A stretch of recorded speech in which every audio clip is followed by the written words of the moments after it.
I'm straight on Facebook to look at who they are, because obviously you can get more of their life from Facebook. And I was getting trolled by nurses and people that have got husbands and children. I think, do you go to dinner parties and tell your friends that you're trolling random 29-year-old girls that you don't know?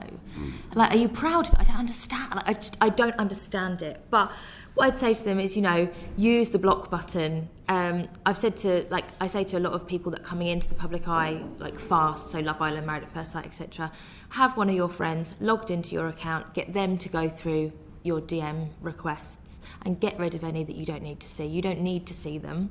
Because my best friend used to do that for me, so she'd go through and delete lots of them, but obviously now she's back at work, 2 years on.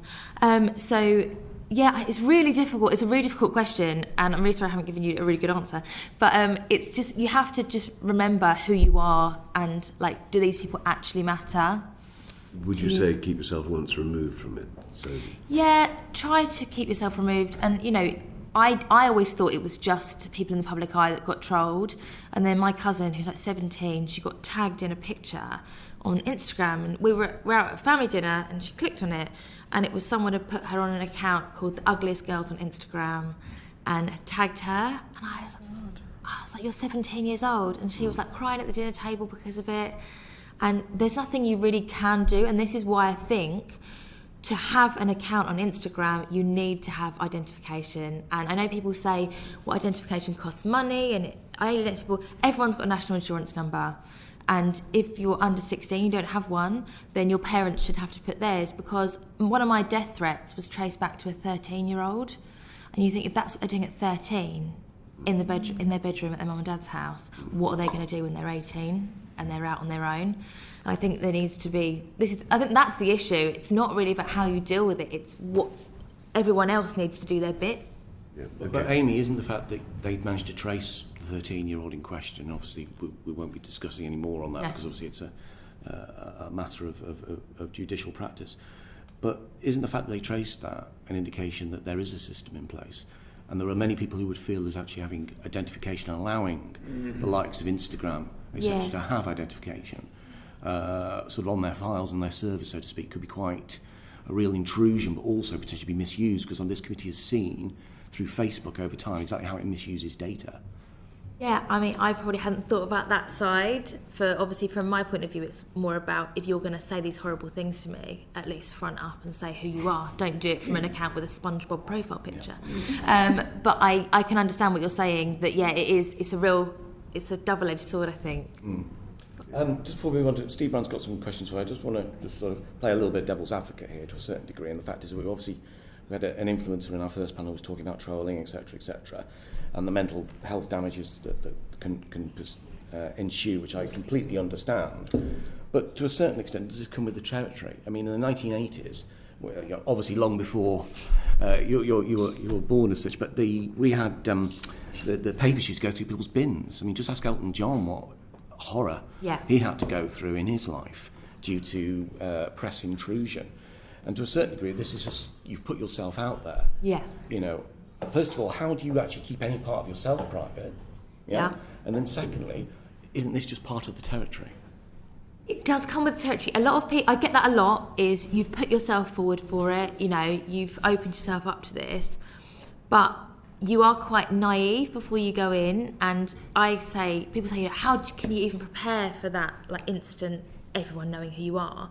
And I say, I could sit down with the cast of Love Island before they go into the villa and explain to them exactly how it was for me, and that still wouldn't prepare them. You don't know until, because it's all about timing. It's when you leave, it's how you leave.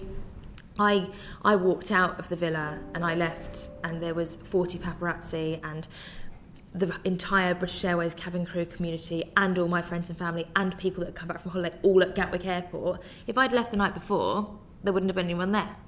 It's all about timing. But you do open yourself up to it. But at the same time, is it? Nobody deserves abuse.